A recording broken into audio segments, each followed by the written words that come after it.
Corner ഫുട്ബോളിലേക്ക് എല്ലാവർക്കും സ്വാഗതം. അങ്ങനെ ഇനി കിരീടം ആരും മോഹിക്കേണ്ട.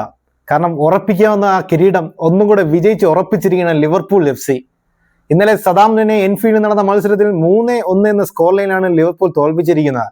അങ്ങനെ 70 പോയിന്റുമായി 29 കളിയിൽ 70 പോയിന്റാണ് ഇപ്പോൾ ലിവർപൂളിനുള്ളത്. 16 പോയിന്റ് എന്ന വ്യക്തമായ ലീഡ്. രണ്ടാം സ്ഥാനത്തുള്ള ആർസണലിന്റെ 27 കളിയിൽ 2 കളി അവർ കുറച്ചാണ് കളിച്ചിട്ടുള്ളത്. 54 പോയിന്റാണ് അവർക്കുള്ളത്. അങ്ങനെ 16 പോയിന്റ് എന്ന വ്യക്തമായ ലീഡ്. ഇനി വെറും 6 കളികൾ വിജയിച്ചാൽ മതി. 9 കളിയിൽ നിന്ന് വെറും 6 കളികൾ വിജയിച്ചാൽ മതി ആ കനക കിരീടത്തിന് വേണ്ടി. പക്ഷെ എങ്കിലും ഇപ്പോഴും ടെൻഷനാണ്. കാരണം മേജറായുള്ള ഒരു സൈനിങ്ങോ ഒന്നും ഇല്ലാതെ തന്നെ ലിവർപൂൾ FC ഈ സീസണിലെ ഈ നേട്ടങ്ങൾ അവർ round of 16 Champion League round of 16 അതുപോലെ തന്നെ ലീഗ് കപ്പിൽ അവർ ഫൈനലിലാണ്.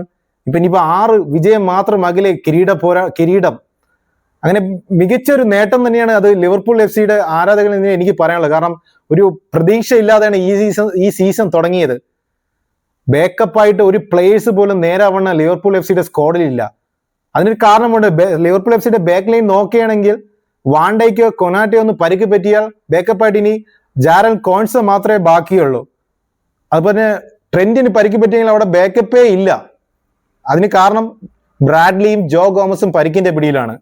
അതിനൊക്കെ ഒറ്റ ഉത്തരം അത് ആർനെ സ്ലോട്ടിന്റെ തന്ത്രജ്ഞാനയുടെ കോച്ചിന്റെ മികവ് തന്നെയാണ്. കാരണം ഉള്ള സ്ക്വാഡ് കൊണ്ട് അദ്ദേഹം റൊട്ടേറ്റ് ചെയ്താണ് കൊണ്ടുപോകുന്നത്. ഇന്നലത്തെ മത്സരം നോക്കുകയാണെങ്കിൽ തന്നെ അത് PSG മുൻനിർത്തിക്കൊണ്ടുള്ള റൊട്ടേഷൻ തന്നെയാണ് ഇന്നലത്തെ ലൈനപ്പ്. കാരണം മെക്കാലിസ്റ്ററിന് റെസ്റ്റ് ചെയ്തുകൊണ്ട് അവിടെ ജോൺസ് ആണ് ഫസ്റ്റ് ലെവലിൽ വന്നത്. അതുപോലെ തന്നെ റോബർട്സിന് റെസ്റ്റ് കൊടുത്തുകൊണ്ട് കോസ്റ്റ സ്റ്റിമിസ്കാസ് ആണ് മുൻ 11 ഉണ്ടായിരുന്നത്.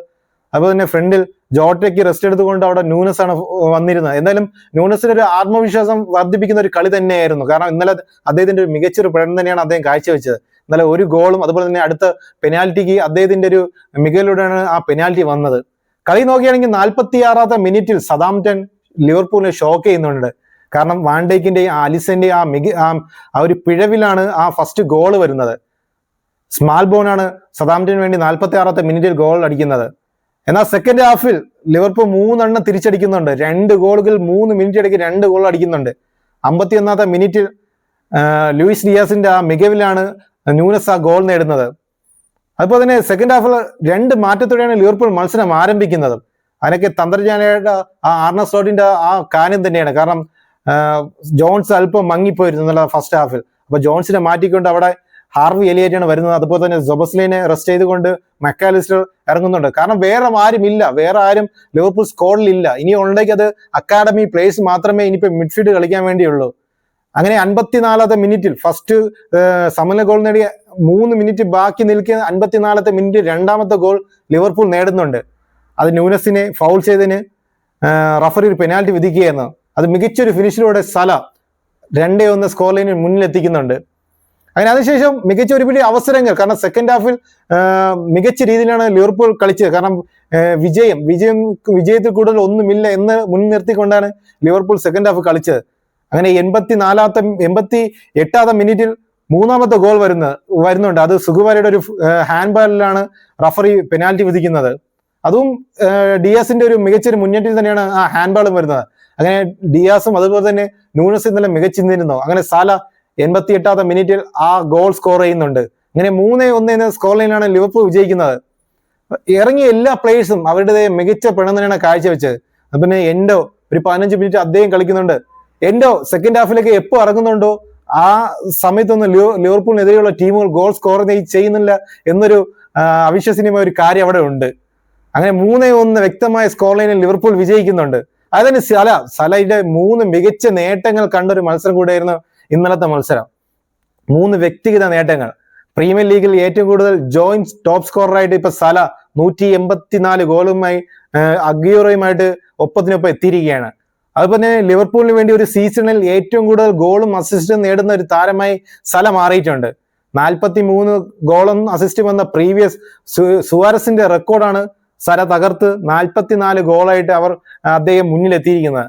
അതുപോലെ തന്നെ പ്രീമിയർ ലീഗിൽ ലിവർപൂളിന് വേണ്ടി ഏറ്റവും കൂടുതൽ ഗോൾ സ്കോർ ചെയ്യുന്ന 3ാമത്തെ ആളായിട്ട് സല മാറിയിട്ടുണ്ട്. 243 ഗോളുമായി അതിപ്പോ 3ാം സ്ഥാനത്താണ്.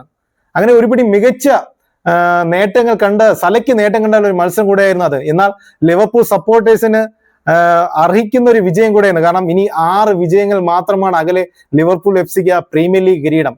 ഈ സീസണിലെങ്കിലും ലിവർപൂൾ FC-നെ വിട്ട് FSG ഒന്ന് മാറിത്തരുമോ എന്നാണ് ലിവർപൂൾ ആരാധകൻ എന്ന നിലയിൽ എനിക്കും പറയാനുള്ളത്. ഒരുവിധം ഒട്ടുമിക്ക ലിവർപൂൾ സപ്പോർട്ടേഴ്സിന് അത് തന്നെയാണ് പറയാനുള്ളത്. കാരണം ലിവർപൂളിന് വേണ്ടി വേണ്ട സൈനിങ്ങളൊന്നും FSG നടത്തുന്നില്ല.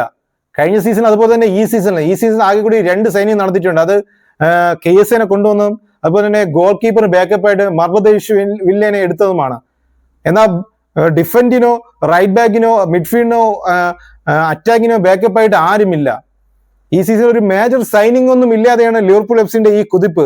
അതും അപ്രതീക്ഷിതമായ ഒരു കുതിപ്പ് തന്നെയാണ് എന്ന് ആരാധകനെ നിന്നതിൽ എനിക്ക് പറയാനുള്ളത്. അങ്ങനെ മികച്ചൊരു മത്സരത്തിന് വേണ്ടിയാണ് ലിവർപൂൾ ഇന്നത്തെ ഒരു മത്സരം കാണുന്നത്. കാരണം അടുത്ത കളി PSG-യുമായി റൗണ്ട് ഓഫ് 16-ലെ ഒരു വമ്പൻ പോരാട്ടം തന്നെയാണ്. അപ്പൊ അതും മികച്ച രീതിയിൽ കളിച്ച് വിജയിക്കും എന്ന് തന്നെയാണ് എന്റെ ആഗ്രഹവും, അതുപോലെ തന്നെ ലിവർപൂൾ സപ്പോർട്ടേഴ്സ് ആഗ്രഹിക്കുന്നത്. അങ്ങനെ ഒരു മികച്ചൊരു മത്സരത്തിന് വേണ്ടി നമുക്ക് വീണ്ടും കാത്തിരിക്കാം. അപ്പൊ പുതിയൊരു വീഡിയോയിൽ കാണുന്നത് വരെയും നമസ്കാരം.